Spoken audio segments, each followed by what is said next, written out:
Wednesday night, everybody, and the Daytona 500 qualifying is over, and I thought that we would talk about it. Respond right here, everybody. So how about that Chase Briscoe on the pole? Quick time! Chase Briscoe goes over there and takes over Martin Truex's car. It's a Toyota. Toyota's very first pole. Pretty incredible. And then second, joining him on the front row for the Daytona 500 is Austin Cindric. So Toyota spoiled the party because it was all Ford. Ford's got strong motors, and the Fords have to be the favorite for the Daytona 500, and maybe even these twins coming up tomorrow or today, depending when you watch this. Now, listen, I say one thing we got to pay attention to is handling. Okay, we know we got speed tonight, right? But, you know, what's the temperature's going to be for the twins, and what's the temperature's going to be on Sunday for the Daytona 500? One thing experience tells me is that, yeah, you can set quick time, but how's that car going to handle? If it gets hot, it gets sunny. We've been seeing, I just got back from Daytona and Ormond Beach running my Sunoco dirt car, and we saw 85, 86 degree temperatures. So it's cool tonight. Chase Briscoe on pole and Austin Cindric in that Penske car. So we got Gibbs on the pole with Austin Cindric, Roger Penske, Team Penske, front row outside with Austin Cindric. And how about Ryan Preece? He's up there. Of course, was with Joey Logano. You know, Logano had been on the pole for the Daytona 500 a couple times too, and he almost pulled it off. All right. So let's be clear. We're excited. But tonight only locks in the front row for the Daytona 500. So the front row is locked in.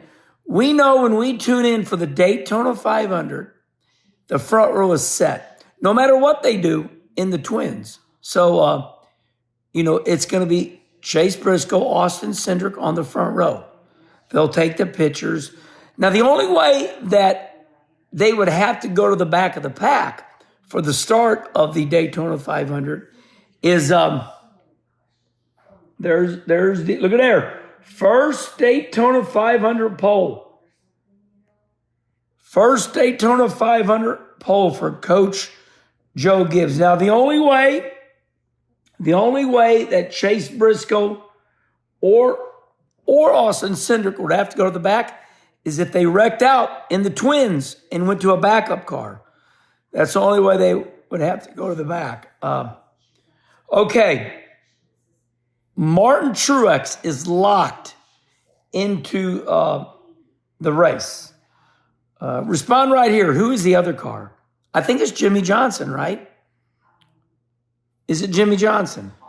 But Martin Truex, who is retired, who did not miss a race, he is locked in. He was the fastest car, you know, with no charter. So Martin Truex is locked in the Daytona 500, and I think Jimmy Johnson is the other one.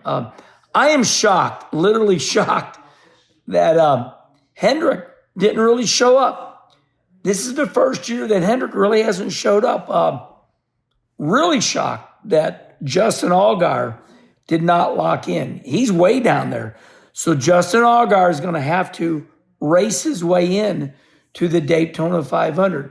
Now, I fully expect Justin Allgaier to race his way in the Daytona 500, but is the motor going to blow up? Will there be a bad pit stop? Will he get caught into another wreck? So Justin's, he'll be a bundle of nerves tonight. He'll eventually fall asleep, but you know the way it goes. You'd rather just run those twins right now. If I'm Justin Allgaier, I want the twin to start right now. So here is, there he is. That's Austin Cindric.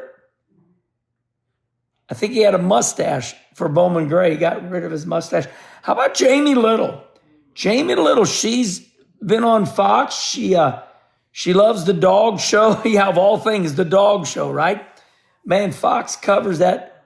Fox TV covers that dog show. And Jamie Little, she's all about those dog shows. So she's all over X, and she's always talking about the dog show. So maybe she came from, what is it, Westminster down to Daytona. I think that's it, everybody. I don't believe there was any controversy. The only drama tonight is, after everything NASCAR is going through, the timing is just nuts. Like an hour before Daytona 500 qualifying, they talk about the judge with the lawsuit. I mean, how crazy is this, right? It's like 5, 6 at night, but they come out with this lawsuit story an hour before the Daytona 500. NASCAR is pissed. NASCAR made an appeal. NASCAR does not like these teams, gaining this injunction that they can operate as a charter team. NASCAR does not like those teams that appealed to operate as a charter. NASCAR don't like it. They appealed it. And here we are getting ready for the Daytona 500 on a Wednesday night. And all of a sudden, can you believe it? 1 hour before qualifying for the Daytona 500 on a Wednesday night, it's breaking news in the garage here. It's like, it ain't pretty. I don't like that. I don't like this legal activity coming out just an hour before qualifying for the Daytona 500. I'm not a conspiracy theorist, but it was like, why? Why was this announced an hour before qualifying for the Daytona 500? Okay, the other drama was, here we are starting a new year, and I turn it on, FS1, I'm excited, and a damn basketball game's on there. And there ain't but about 800 people watching that damn basketball game. My Lord. Whatever, okay, whatever. I'm just, maybe I'm a jerk off, but I just can't believe that they didn't go, okay, sorry basketball game, but we're getting ready to qualify for the biggest race in America, stock car race. I hear you. I know the Indianapolis 500 is the biggest race. I get that. But still, we're getting ready to qualify for the biggest stock car race in America, and we're going to leave a damn basketball game on? Get it right. I mean, you saw Kim in the background. Kim's the type, when she gets on the phone, she just starts walking around the house. So I think that was the drama. The lawsuit drama announced all over social media an hour before qualifying. And then everybody, all of us, go to get ready to turn on to FS1, and they're trying to send us over to FS2 or some damn app for a damn basketball game that 800 people ain't watching. So I think that's it, everyone. Respond right here. Daytona 500.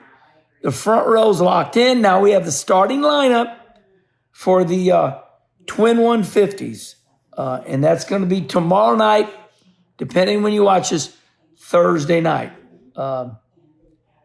All right, everybody. I believe that is it. I'm buying a little time here. I believe it was Jimmy Johnson, right, that locked in. So right now we've got, there he is, Chase Briscoe. Chase is a dirt racer from, where's he from? Brownstown, Indiana? Respond right here. Quick time! All right, here it is. Here it is. Right there. So bear with me for a minute. Bear with me for a minute here. Martin Truex is in the first duel, and he starts sixth row outside. Oh, I forgot to tell you. Leo is going to take that 41st starting position. So there you see Justin Allgaier, ninth row inside. But I'm glad I kept going. I'm glad I bided a little time. Leo If he does not race his way in on that twin 150, Elio will take the 41st and take that provisional. And that is drama down there. I listened to Elio right here on the Kenny Wallace show. Okay, yeah, it's going to be Jimmy Johnson. I believe it's going to be Jimmy Johnson with that provisional.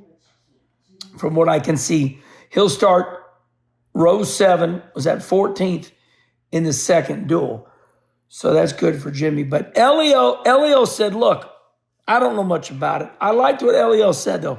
Elio Castroneves says, look, if one of these NASCAR guys comes to qualify for the Indy 500, they get a full month to get ready. He said, I get 50 minutes. I get 50 minutes. However, more and more drivers are coming out saying they don't like this.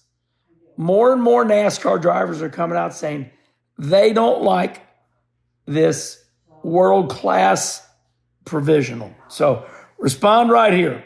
Do you like the world-class? I mean, we all like Elio. No doubt about that. We all like Elio. All right, everybody, I guess that's it. Respond right here. Just a little talk. Nice little 12-minute.